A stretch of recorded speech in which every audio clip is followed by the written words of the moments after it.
I'm your host, Greg Hodgkinson. If you're new to the show, this is episode 2 in our third series. So keep an eye on your series calendar, as every month we'll be hosting different technology experts who are leaders in their fields.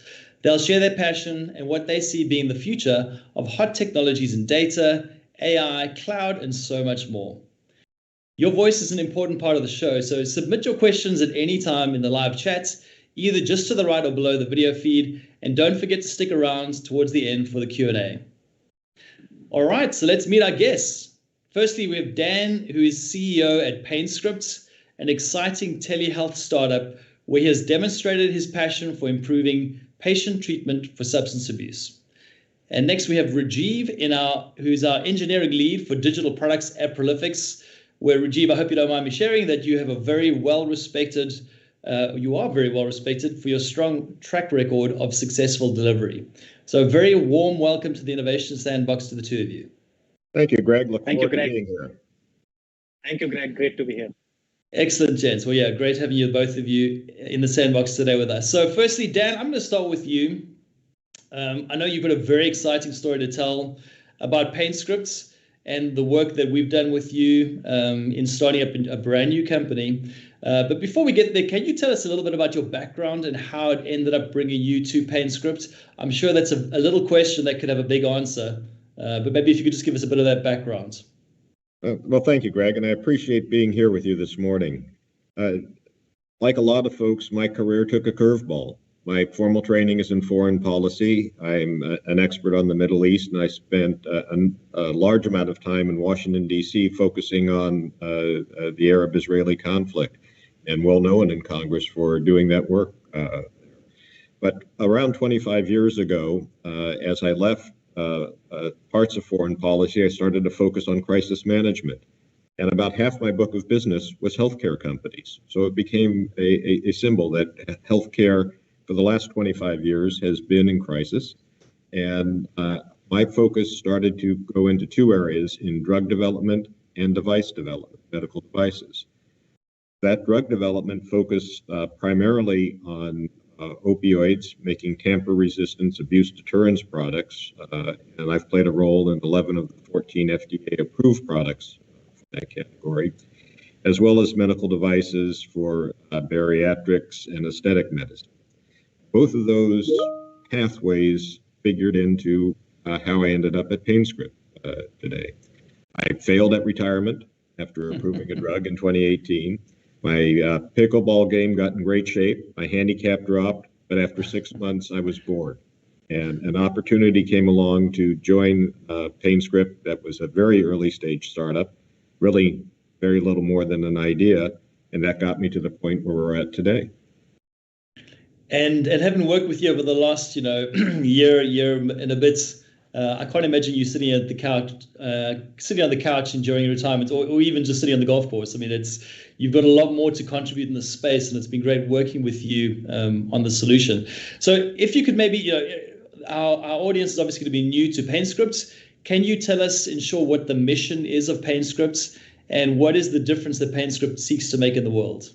Well, in my roles in healthcare, and not just with drug and device development, I'm completing 15 years on the board of a major mid-Atlantic hospital system, where I'm the board chair for the National Rehabilitation Hospital in Washington, D.C.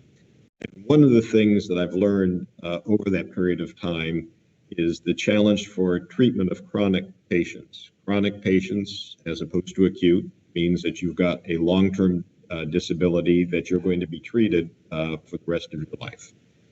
And the two challenges in chronic care management for patients, for physicians, and for the payers that pay for those services is adherence to a patient's care plan and compliance with a medication regime. In short, people aren't. And if you can make them more compliant, they will have better health outcomes. When you think about it, I just like to have a little example to explain what we mean. If you take a look at your calendar, it's Tuesday morning that we're doing this show. And if you see that on Saturday morning, you're going to go see your dentist for your biannual teeth cleaning, if you're like most Americans, the first thing you're going to do tonight when you go home is start flossing your teeth for the first time. You will continue to floss your teeth throughout the week when you get to see your dentist. The reason is you want to say to her when she asks, have you been flossing? Yes, of course. She knows you're not telling the truth. You know you're not quite telling the truth, but it is a chronic care regimen that benefits good oral health, and you'll be good at it for about a week, and then next week at this time you'll fall off without something to prompt you to continue to do what is best for your health outcome. And in a nutshell, that's what we're trying to do at PainScript. Improve outcomes by having patients, chronic care patients, be more compliant with their treatment protocols, whether it's their care plan or their medication. So, I mean, okay, as it's flossing, we know it can make a very real difference. And although the stakes are much higher, obviously, you gave the background of substance abuse, and you spoke about your experience in, I guess, addressing crises. So that being a really large crisis with opioid abuse in the US. So the stakes when a patient's undergoing treatment, the stakes if they're not adhering to their treatment plan are much higher. And I guess it's a very real difference you can make. We'll talk about that in a moment. Essentially, the solution, though, that you've come up with, and the very innovative solution, it's a software product. So maybe just for everyone listening, can you just give us a brief outline of what the software product does and how it fits into to that problem you've just spoken about? Well, I appreciate that, Greg, because there's really two new words in healthcare that have occurred over the last 2 to 3 years, and that's telehealth and telemedicine. Telemedicine, in very simple terms, is when you visit your physician like we are today, over a telepathic device, using Zoom, using Skype, and you have your appointment. Telehealth is what happens in between the appointments. Now, COVID was bad for the world. As a pandemic, we were woefully unprepared for it, and it caused a lot of damage in a lot of industries. However, the telehealth and telemedicine industry, COVID was a blessing because we created 10 years worth of development over the last 18 months as an industry. It gave us opportunities to reach out to patients and touch them. In our application, what we're doing is we're reaching out, touching patients. Their physician is talking to them every day over their smartphone. One of the things every physician in the world and every medical school learns in the first 30 days is the concept of psychological touching. And in its very simple term, the more often you touch a patient, the better their outcome is going to be. So our patients receive communications from their physician every day. The 8 in the morning with a good morning, Greg. It's 8 in the morning, time to take your 3 milligrams of widget, make sure there's something in your stomach when you take it, and answer today's clinical questions. We have clinical interrogations, just 3 of them every day, that provide actionable information for the physician to evaluate over time. In the United States, pain management patients, those that are on controlled substances, those that are taking opioids to manage their pain, have to see their physician face-to-face every 30 days to get their script renewed. Now, it can be by a telemedicine visit, particularly during COVID, but they still have to see their patient every 30 days. Now, think when you go see your physician, you get your 10 minutes, which is the average appointment time that a physician will spend with a patient. And the first question they're going to ask you is, how you doing? And you're going to respond with one of 2 things. The old world. The old world, it was the last 48 hours or the acute event that brought you into the office that morning. But you don't have a full picture. What we provide is a full picture of the last 30 days. How often you've gone to work? What is your fatigue and sleep adherence? Your medication adherence? What levels of pain do you have? What levels of craving do you have? Giving the physician a deeper dive and more actionable intelligence on their patient. And when you're dealing with powerful scheduled substances, this information is critical to make sure that we continue to treat the patient effectively for their pain and avoid issues that can come from inappropriately taking too much drug or as well as too little. And if I could just pick up on that point, Dan, so I mean, I think for everyone to understand, the key thing is you're not replacing that patient's doctor or the physician-patient interaction. If anything, you're increasing the value of that interaction, because essentially for the 29 days or 29, 30 days that the physician's not seeing the patients, you now have a detailed view on how that patient's been doing, at least in terms of taking part in the treatments. That's going to be at the doctor's fingertips. It'll make that 10 minutes with the patient that much more effective. But also, it'll means that the doctor or the physician can figure out whether they need to intervene in between visits as well, I guess. So that's part of the solution? That is part of the solution. We have early warning scenarios. In our clinical questionings, there are normative ranges set in the background. What do I mean by that? If you answer a question related, for example, to the 0 to 10 pain scale, which is 0 means no pain at all, and 10 means the most excruciating pain you can imagine, first off, that's a very subjective scale. The physician needs to know if you're a very tough individual that doesn't admit to pain, or everything is very painful to you, and how to calibrate it. So in the background, the physician may set a normative level, what he expects you to say, based on whether you're a tough guy or a bit of a pain wimp, at 5, 6, or 7.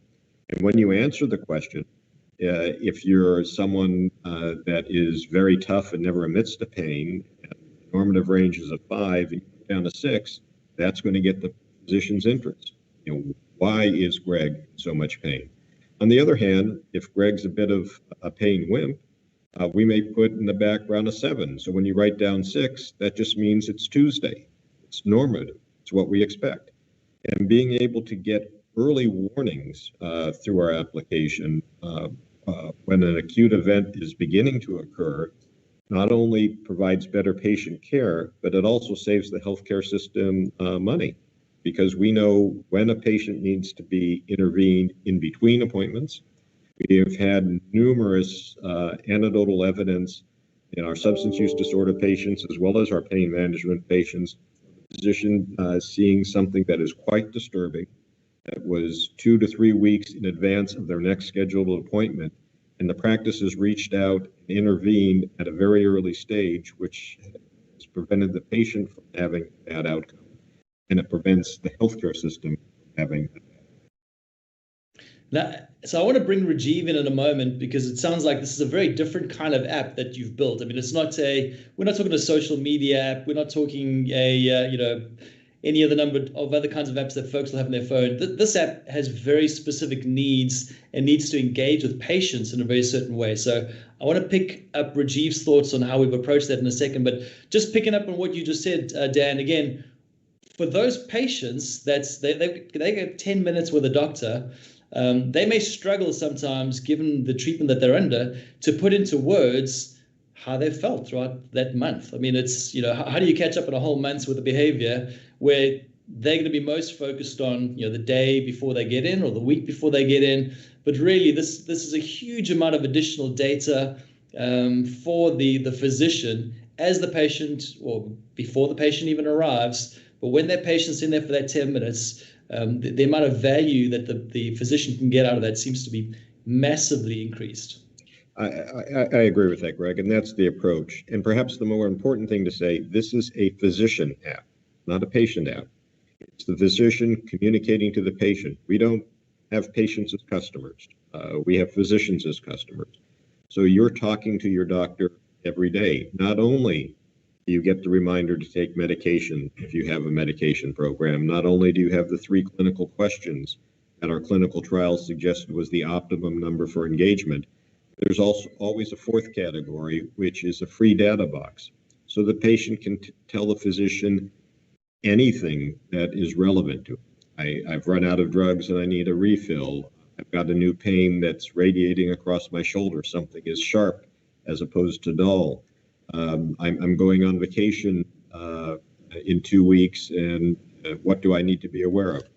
That type of information, some of which will be handled by the physician, others aspects will be handled by the physician staff, all amount to better patient care. And the beauty of the system is we collect all of the data in an anonymized, HIPAA-compliant fashion. so that we can provide physicians, both from their practice group and from their colleagues around the country, clinical data based on demographics, age, sex, weight, ICD-11 diagnostic codes, comorbid diagnoses, medications and comorbid medications, all with the idea of using machine learning initially, and maybe someday even getting to AI. Now, I know artificial intelligence is the buzzword of the day, and most all of it really is machine learning. That machine learning can give us ideas about outcomes and how to, across different age groups, find 50 to 60-year-old males that weigh between 75 and 92 kilos with pain management ICD primary diagnosis and diabetes secondary diagnosis. What differences in their treatment patterns can we find better outcomes for these patients? So there is a long-term benefit as well as the individual patient benefit that we're looking at. So this is more than just an app. Okay, definitely more than just an app. An app it's more than on just a patient's phone. Right, and it's more than just pain. It's more than just substance use disorder. We'll be launching a vertical in the very near future for bariatrics. But any chronic condition that requires care plan adherence and medication compliance can be adapted to our application. What Rajiv and his team have built for us is the ability to substitute out clinical questions that fit the profile of what the patient's needs are and provide adaptive data the physician to make the best possible diagnosis and treatment plan. So again, I'd love to jump into some of those future plans in a moment, but I'm going to bring Rajiv in now. So Rajiv, Dan came to us. Dan had I'll say a pretty well-developed idea. I mean, Dan, you put a lot of thought into this. You and your colleagues had really not only researched this area, but you really knew the effects and the outcomes you wanted to achieve, and you had a very clear understanding as to how to achieve that value. Somehow we had to take that idea and turn it into, again, not just an application, because the application is part of it, the app on a phone, but also the component that for the doctors, the physicians, and also this had to be built in a way where, again, it's not just a simple social media app. It needs to be engaging, but the kinds of users are in a very, a specific kind of headspace. They're going through a treatment plan, that they may have all kinds of things going on in their lives. And what we didn't want to do was put an app out there which was very administratively focused and hard to engage with, and actually made their lives more difficult. I mean, we wanted to make a difference and make it easy to use, but at the same time have the rich data set being collected. So there were a lot of functional and non-functional requirements that had to be taken, again, from an idea and turned into something real. So with that in mind, Rajiv, can you tell us a bit about, you've been involved since the beginning, all the way from day one with Dan. Can you tell us a bit about how maybe some of the innovative ways we've approached the solution and creating this solution with Dan? Yeah, right. So mostly you said it. I still remember the day Dan approached us. He had a brilliant business idea in mind. All he was looking for a reliable IT partner who can help convert his idea to reality. I often use an analogy, right? For a good movie, it's always good to have a nice script, but equally important is to have a vital thing is the screenplay, which your end users, your audiences see, feel, and experience. So we, the Prolifics, were embarked with this responsibility to design the screenplay or productize this solution. We followed a lot of innovative approaches to start with. We started with, working prototypes of functional decisions and processes, which went through an iterative review process with PainScript team. We jotted down key architectural decisions. We also planned right sizing and topology for the 2B architecture. We embraced Agile from day one. And as soon as we were able to map Dan's mind to a decent level, the next important step was to determine which features and functionalities should be part of MVP for sure, and which can be parked as backlog for future phases and iterations. So with MVP date as in mind, we planned backwards with our sprints and iterations. Each sprint used to follow with a detailed show and tell session with the PainScript team, and constructive feedbacks were collected at that time. So this way the journey started, and eventually we landed up with a successful MVP. it has been a roller coaster ride since then. The product had matured a lot. We have introduced tons of features and functionalities to it. And yes, the screenplay is loved by business as well as end users now. So I love an analogy. I mean, again, Dan, I can see that making sense. Your script that you had, depending who you took it to actually execute it and turn it into something real, was either going to be massively successful or it was going to be a box office failure. And, I won't put words in your mouth. Maybe I'll let you comment on how much of a massive success it's been, which I believe it has been. But maybe based on what Rajiv said, that notion of being able to get something out quickly, for you to be able to work with a partner that didn't make you wait for 3 months before you could actually start seeing something and giving feedback on something. How important was that to you to get this product and this company off the ground? Oh, by definition, it's critical. For any early stage company, any startup, you have two issues that are working against you from the beginning and will continue for months, and that's time and money. You don't have enough of either. And the longer you wait, particularly in the tech space, the worse off you are. Now, I'm not a tech person like Rajiv or anyone that's between the age of 15 and 30.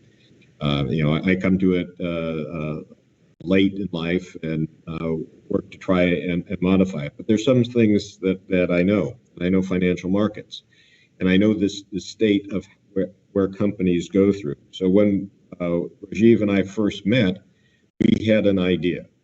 We had clinical trials to validate our idea. We had run 9 different clinical trials, 8 of which were co-funded and co-run with the National Institutes of Health and the National Institutes of Mental Health. So we knew we had good data, we knew we had a good idea, and we knew what the benefit of what we were doing. What we didn't have was a product. And to raise money on an idea is very hard. But you move to the next level to get an MVP, minimally viable product, which is what Rajiv first was able to do for us. And for better or worse, and my IT team, I'm sure will say for worse, it was Rajiv taking my ideas and turning it into an MVP. But that brought us to another level in the financing game. And he did it very quickly. So he saved me time, and time very definitely in startups is money. And having that initial MVP allowed us to move to the next stage of our development, where we eventually went into beta test of an operational app. And one of the things that I've learned, which is very different from drug and device development, you don't go to market until you have a product that is perfect. By perfect, it means the FDA has approved it and you can put it inside a human body. And there is no risk of any failure.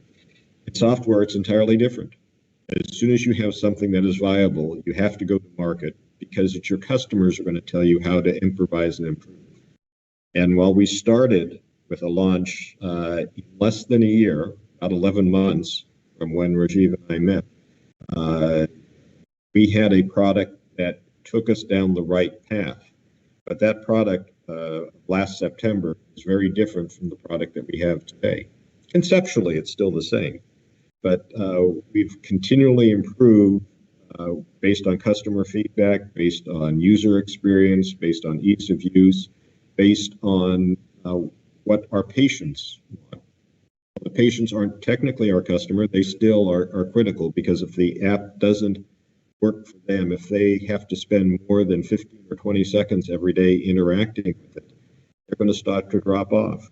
If the physician screen doesn't provide with a quick glance the information that they need to see, if they have to spend time with it, a large amount of time, they're not going to do it because their days are too highly scheduled. So every step of the way is to find that user experience on how we can interact with our customers, with their patients in a more efficient fashion.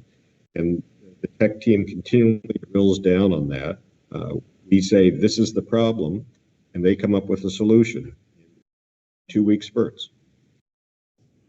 Now, even once that MVP was pushed out, I mean, so when the MVP was out there, you started getting feedback from real customers, beta testing real customers, and that is the best kind of feedback.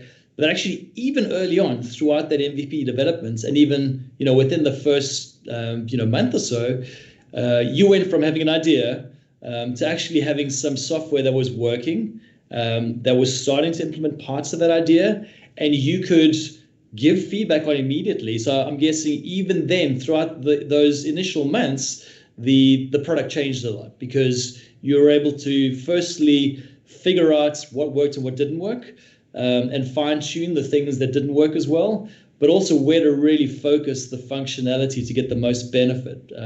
Because you could see it working, and there's a difference between having an idea versus actually getting to download something and interact with it and starting to work out. And you've brought two things in, I guess. You've got the keen business sense, but also you have a very keen appreciation for what's going to work with both the physicians and the patients. So be able to take that insight and then use it to fine tune, so that when we did launch MVP, it was good to go.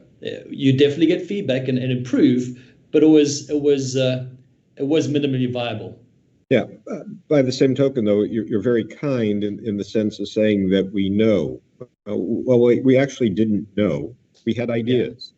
Yeah, absolutely. I know how a doctor's office runs because I've done that, and I've interacted with those physicians. But how a technology device interacts with that workflow is a bit different. And so we started with a logical point A to point B, expanding on the physician's office workflow, but it turned out not to be as efficient as the physicians wanted. Very workable, but still putting it in their hands and having them play with it, having patients in a beta mode not only respond to it, but allowing us to ask them questions about what they liked and didn't like. And you started to get themes. Taking the themes back to the team, they were able to soften the sharp corners. In some cases, it was a rewrite of different areas saying, this is the way it works when you have a patient face-to-face. Now we have a patient that is face-to-phone. That's a very different environment. So how do we optimize? And that's what we're doing now. We're continuing to optimize our approach so that it becomes a real valuable tool in the treatment of a patient. So Dan, I know we're running out of time. I've just got the signal. I think this is going to be a part one because there's so much that we didn't even get a chance to talk about. And we'd love to check in with you because, again, you've got a roadmap and a journey to take this to new areas, and that's going to be exciting to discuss as well. But what I have to do now is say thank you to you both. What we're going to do is we're going to bring in the voice of our audience, so we're not quite closing. We're going to move to take a few questions from the audience. So as a reminder to the audience, submit your questions in the live chat. That'll be in the bottom on the right of the video feed, and my producer will hand them over. But I'm going to move to picking up one of those questions now. So first one I'll start is, Dan, I think this is to you. Does the app follow insurance payment guidelines? You mentioned HIPAA. So the HIPAA guidelines, there's a lot of adherence. Well, HIPAA is a guideline about privacy. So we make sure all the privacy guidelines are met, and it's very strict guidelines. So the app is completely HIPAA compliant. Now, the other side of the real world is your healthcare is a business. Physicians are running a small business or a large business, depending on size, and they need to get paid for the work that they do. So when a physician decides that our app rises to the level of medical necessity, when the care plan adherence or medication compliance is going to benefit the patient and their care plan, they are able to make a decision to bill under Cpt codes that currently exist for their services. There are three types of Cpt codes that we are closely aligned with that were developed for telehealth. One is digital evaluation and management, or digital E&M. That's what physicians in our pain management space typically bill for. And that is a function of how much time they spend replying to questions and data that's delivered from their patients.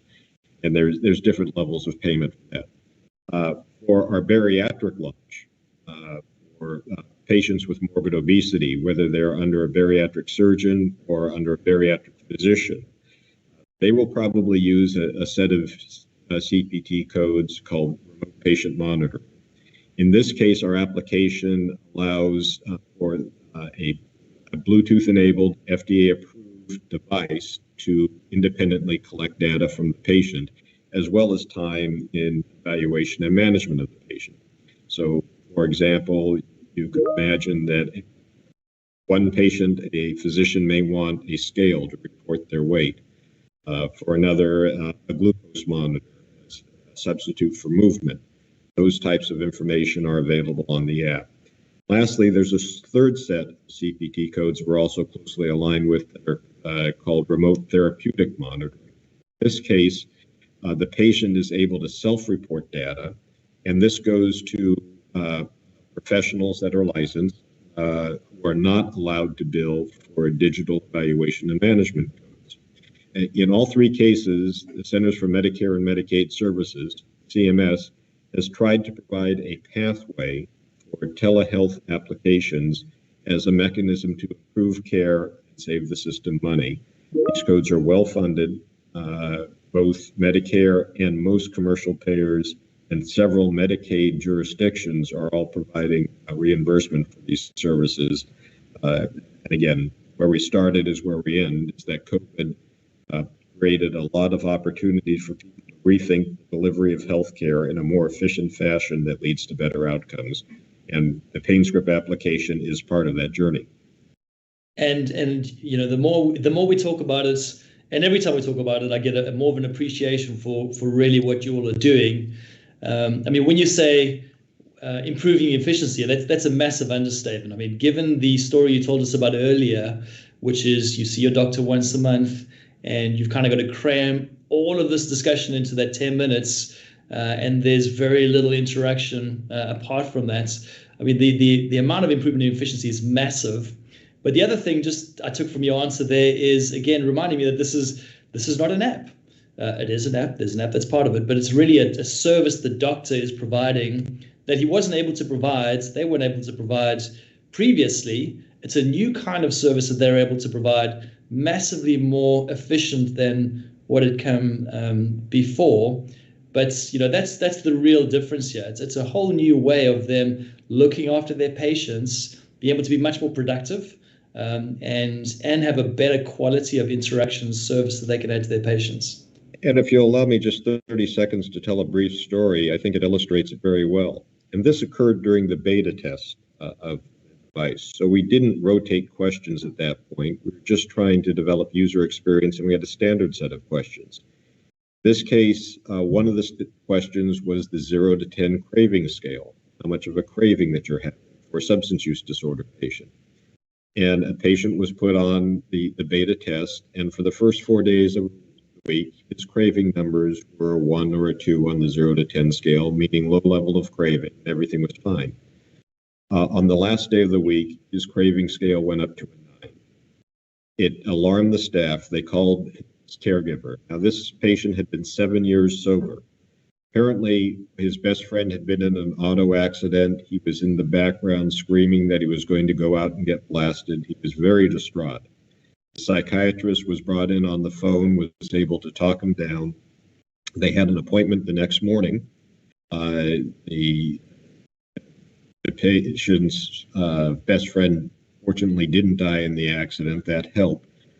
What happened is he was able to get treated. He was able to maintain his sobriety, and at the cost to the system of an appointment with his psychiatrist. Now that's a $300-400 fee.